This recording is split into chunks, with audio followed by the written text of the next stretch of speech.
Today we're going to be talking about the workout routine that I followed in high school.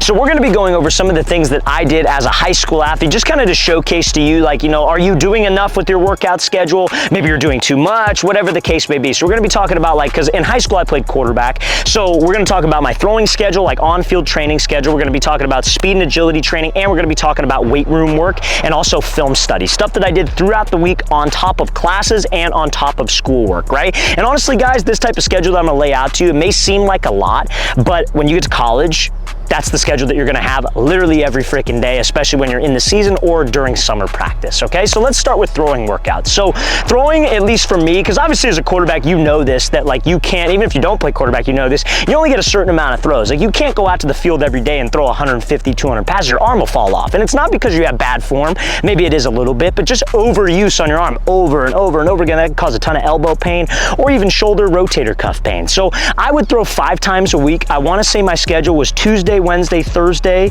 Saturday, Sunday. So I took Fridays off and I took Mondays off. Now, on those days off, I just did not want to even touch a football. Maybe I did some footwork stuff in like my backyard, some cases. Maybe those are things that I needed to work on, but I was doing probably about 100 to 150 throws 5 times a week. Now, those types of throws, it kind of varies based on the time of year, right? Like if I'm in season, that's not necessarily what I'm doing. But if I'm in the off season, that's what I'm focused on. And those 100 to 150 reps, they need to be block training. There's 2 types of training as an athlete. You have block training reps and random training reps. Random training reps is like 7 on 7. You're reacting to something. Okay, this coverage is here, that guy's open, I'm gonna throw it. Block training is when you're working on a specific skill, like your base, your hip rotation, your arm path. So those are 100 to 150 of block trained reps to work on my throwing mechanics, especially in the off season. Now also, fellas, if you are a quarterback or wide receiver and would like to train with myself and my staff of coaches this off season, we're gonna be traveling out to 15 different states across the country for 2-day long QB and wide receiver training camp. So guys, check out that very first link in the description below if you would like to train with us. We're going to be coming out to San Francisco, California, Orlando, Florida, Phoenix, Arizona, Charlotte, North Carolina, Austin, Texas, Seattle, Washington, Chicago, Illinois. Then we'll be heading out to Newark, New Jersey, Birmingham, Alabama, Houston, Texas, Las Vegas, Nevada, if I didn't already say that. Then we'll be coming out to Columbus, Ohio, Boston, Massachusetts, Boise, Idaho, and Los Angeles, California. So guys, want some more information, check out that very first link in the description below. We'd love to have you there. Let's get back to this video.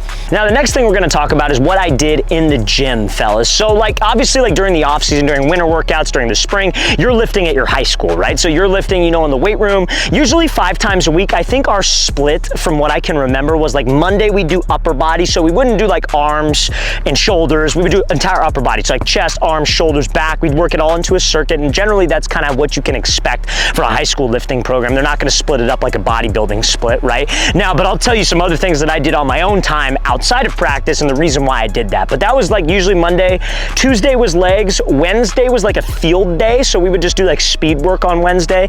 Thursday was upper body again. Friday was legs. And then we had Saturday, Sunday like off technically. Now, as a guy, like I was actually very lucky and I had a good high school weightlifting program in terms of football because the guy who ran the weight room was an ex-college coach and he kind of was ahead of his time in terms of having football players train like athletes. You see a ton of information on social media nowadays where it's like, you need to train like a football player. You need to be doing explosive movements, you need to be doing single leggers, all that. And I did a lot of that. And I attribute that a lot to the athleticism that I built up, but I was a skinnier player. So I needed to gain weight. And I felt that the workouts at school weren't necessarily the best thing for me in terms of like putting on muscle mass. I also needed to train like a bodybuilder, like many of you need to do to be able to put on size. Like there's a ton of information out there where it's like, and I hate it too when these freaking like exercise scientist guys like, no, you need to be training for your sport. You need to be doing this, you need to be doing that. Like, yeah, when you're in college and you're big enough and you're an NFL player and you're big enough, you don't have to put on size. But if you got to put on size, doing exercises like bench press, curls, shoulder press, like these type of bodybuilding exercises aren't bad for you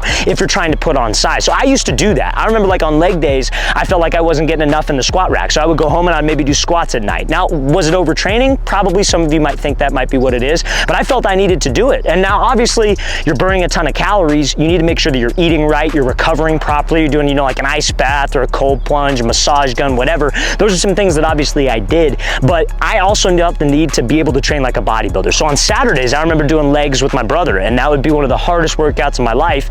But I know I attribute a lot of that to how I was able to put on size in the off season. So you got to do both. You have to train like an athlete and you have to train like a bodybuilder if you need to put on size. The one piece of advice I could recommend to you though is if you're a quarterback, please be careful of your shoulder. If you're doing bench press, shoulder press, go light. It's not worth it, but just make sure that you're doing the things you need to do in the off season from a gym standpoint to make you physically prepared. Now let's talk about conditioning and speed work. So I remember for conditioning, what I did was every Tuesday, Thursday, I would run bleachers, and then every Sunday, I would train with my brother, actually at this field where we're at right now, and we would run like sprints. So like this field, for example, like from end, you can't really see the opposite end because it's a little bit further past the camera, but it's about like, I would say like a 400-yard field.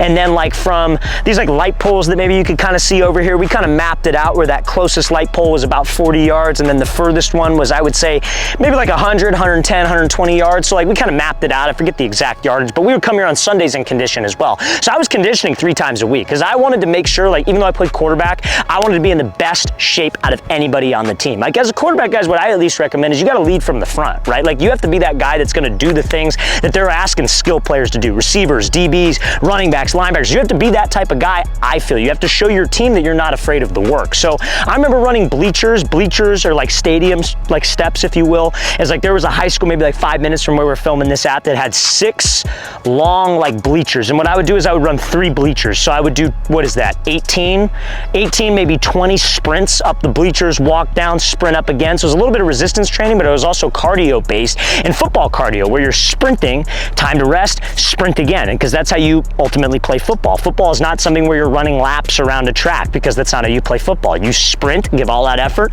recover, and go at it again. So that's how you should ultimately be conditioning. So I did that Tuesday, Thursday. Then on Sundays we'd run here. We'd mix it up. Sometimes we do just 40-yard sprints. We'd do like 20 40s. Sometimes we'd do like 10 hundreds. You know, we'd mix it up a little bit, but those were at least the conditioning splits that I did. Now let's talk about film study, because football is not just all about the physical side of things. Football is also about the mental side of things as well. So this is my kind of routine that I would do in the summer, getting ready for the first week of the game, but also during the season. And then I'll give you guys some insight on what I did for film study during like the off season when our first game is maybe like 4 or 5 months out. So I remember we would get the film for the team that we were playing that Friday on Saturday. So we would get the film on Saturday. So I would watch every single game of film. Let's say we got like 4 games of film. I'd watch all 4 games on Saturday and just kind of just watch it one time and just be like, okay, what am I seeing? I would write notes. If you're watching film or you're studying film and you don't have a notebook, you're not getting anything out of it, in my humble opinion. I think you need to be writing notes down of stuff. I had a notebook just filled with just tons of notes week by week, and I would study tape, and I just wanted to know, what is my opponent doing, because I wanted to be prepared. The worst thing in this world is being unprepared, you guys. Maybe you don't have the skills, but at least you're prepared. You know what I mean? If you have the skills and you're unprepared, that's not good. You're never going to be able to actually execute and show your skills. So that's what I would do. I would watch it one time, then on Sunday, I would take it game by game. So I'd watch a full game of film. I would stop each play. Okay, what coverage do they like to come out in? Who's their best DB? Who's their best linebacker? Who's their best this? And then essentially what I would do is I would repeat that process on Monday, on Tuesday, on Wednesday, and on Thursday before the game on Friday. Watching each game, slowing the plays down, and honestly, I was so sick of a team by Thursday that I just wanted to play the game and get the over with, and I never have to watch their film ever again. So that's how I would study film. And I think that that's a good thing for any athlete to do, because you want to know what your opponent is doing. I'm a firm believer in that. I think if you could figure out your opponent's tendencies, then I think you're way ahead of the game. If you know that they come out and cover 3 every single play, your offense, you know, okay, these plays work best against cover 3. Let's focus on these plays this week, maybe when you go out and throw on Sunday with your receivers or whatever the case may be. Now, what would I do in the off season? I remember, like, and this is part of the motivation for creating this YouTube channel and creating all of our social media stuff, is that I would constantly be looking for any information on quarterbacks from a mechanical standpoint. Now, you guys are lucky because you have my page with all the information, right? So I break down literally a video every single day about quarterbacks, receivers, mental side of the game. If I had a page like mine when I was a player, I would be watching it literally every single freaking day, because I was always looking for new information. And I would find videos that were like freaking 10 years old, and then some old dude, white hair, talking about throwing mechanics. I'm like, bro, I'm not gonna listen to this guy. The game is different. So it's like, I would constantly be looking for that type of information, and you can never get too knowledgeable on a topic. This game, this position of quarterback, receiver, whatever, constantly evolves. So always looking for new information, new pieces to find on social media is the best thing something that you could do for film study when you're not in season.